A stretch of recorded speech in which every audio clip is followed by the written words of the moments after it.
Friends, how are you? Igor Pechkowski is here, your trusted real estate advisor on the East Side Seattle metro areas. Today, I have all the latest for you. This is April update. We got the numbers, and I'll be honest, they are high numbers. And I'm not surprised, but I'm a little bit surprised, and we'll have everything to you laid out just in a little bit. Make sure that you like and subscribe this video. Please share it with your friends. And without any overdue, let's talk the real estate. Let's go into the east side. Let's figure things out, where it's heading. I'll tell you all in just a bit. Let's go. So friends, let's talk about the east side. And there is no east side without Bellevue, of course, and the core. And we're talking about median numbers. But it all comes down to inventory. It always had been. Look back at all my videos. Look back at the end of 2022, where that market was. The market was at the bottom. The inventory was high. It was almost 2 months of inventory. And today on the east side, the inventory is back to its normal condition, which is 0.6 of a month. It's very little. 0.6 means that there are enough properties to sell for about 18 days, right? And if there be no new inventory coming in 18 days, everything would be sold out. And that is pushing our median price, look at this, to $1.682 million, $1,682,000. And interest rates are at 7%, you guys, 7%. So when we look at April of 2022, that's when that market was at its peak. After 2022, those interest rates were at 3%. And after that, they started to rise. And between April and December, the market hit the bottom in December and declined from 1.7 to $1.3 million. And today, we're almost back to 1.7 million on the average. And interest rates are at 7%. 7%. And we're back to that high. So what's going to happen when interest rate one day goes back to 5.5 or 5%? Do you think the prices would go down or up? I mean, the data shows that we're back. And let's talk about multiple offers next. So when it comes to activity, like every month we're picking up some steam, and based on the last month's numbers in March, we had 53% of homes sold over asking. 53% is a huge number. A year ago, market just started warming up from the slowdown that we had in 2022, and we only had 24% of homes sold over asking. Today, double that. And the median percent from original list price is 9% already. So if you're buying a $2 million property, on average, it's a $200,000 over asking. When we have, could be more, could be a little bit less, but with 7% interest rates. So that just speaks of how much money is out there. There is a lot of money out there. There are a lot of motivated buyers, and the market is moving again. But let's compare on the monthly basis what happened on the east side from the beginning of the year. It's very interesting. Check out this slide. So when we talk, my friends or people that I know or our clients reaching out ask, hey, like, is the summer is the busy time to buy? Well, typically, usually the beginning of the year, market moves from January all the way sometime till like mid-June, end of June, mid of July. Then it has a little bit of a break, a little bit more push in September, and we go into the winter months. So look, 21 to 23, market had moved between January and April on average on 12%, 12, 13. 2021 was the craziest one, 17%. That's how much market moved in those years. Those when interest rates were low.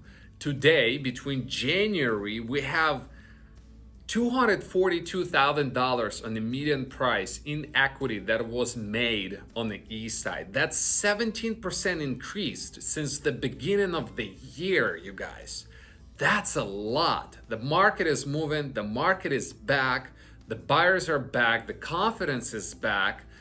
Some people think, oh, let's see what happens after election. Guys, are there gonna be more homes built after the election? I don't think so. I mean, if the Fed has the target to decrease interest rates, that would have those numbers go higher, because in my mind, I mean, if interest rates are at 7% and we get such numbers of 17% increase since the beginning of the year, I mean, do the math. Let me know in your comments what you think gonna happen. But let's look into Seattle. Enough with the East Side. East Side's numbers are strong. Let's see how Seattle does.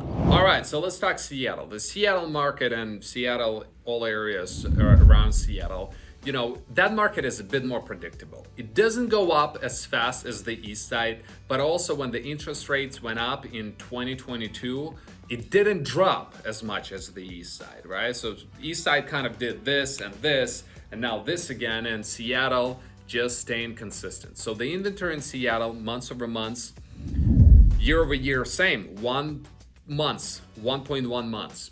It's not a lot, but it's a bit more as on the East Side. There are a little bit more options to choose from, which is great news. But at the same time, like 1 month of inventory is nothing, you guys, right? So 1 month, then we look at the median, and the median is up since the last year, $760,000. So look, if you look at 0.322, right? April of 2022, the peak of the market, that market went up to 800 grand. And you could see this line, 2018, 19, 20, you have 2021, 640, and then this 25% all the way to 800 grand in 2022 of April.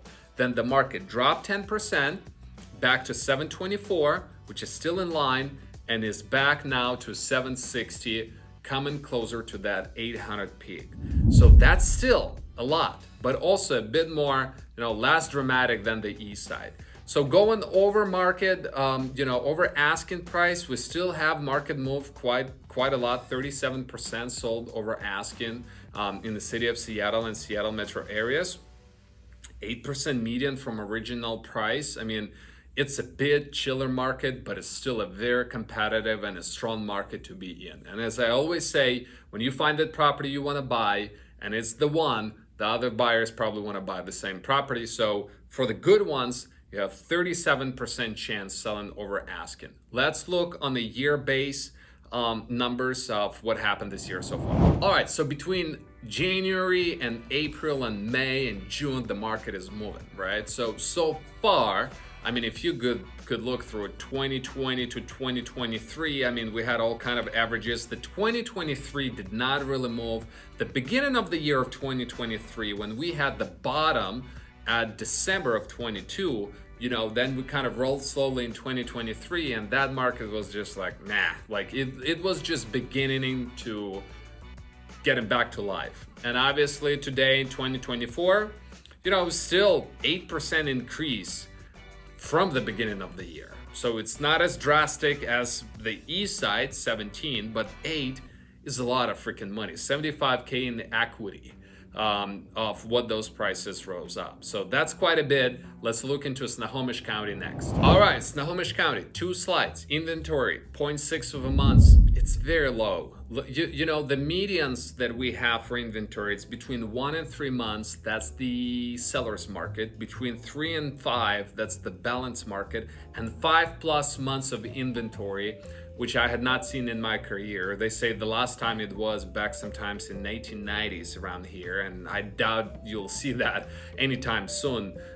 That's like 5+ months of inventory. That's what buyer's market would be. And these markets are in different markets, right? Probably Carolina, Texas, it depends on the market. But 0.6 of a month, it's like nothing. You know, when we talked about market being at the bottom and we had 2 months of inventory and everyone just run around and be like, oh my God, houses don't sell. It's like, dude, they do sell. They do sell. You just got used to a house to sell in 24 hours. And when it's sold in 2 weeks, that seemed unbelievable. Well, guess what? We're back to having lower inventory, and over asking is at 46% in the whole Snohomish County. If you were looking to buy a good home, you're probably gonna compete a bit, but call us, we'll help you out. Please like this video, please share it with your friends. Call us with any real estate questions on listings, on the seller side, on the buy side. Be happy to help. So Igor Pechkovsky, your trusted Windermere professional on the real estate, East Side, Seattle markets. I'm in this whole thing. I'm living it every day. So reach out and talk to you guys soon. My number is somewhere here. Bye-bye.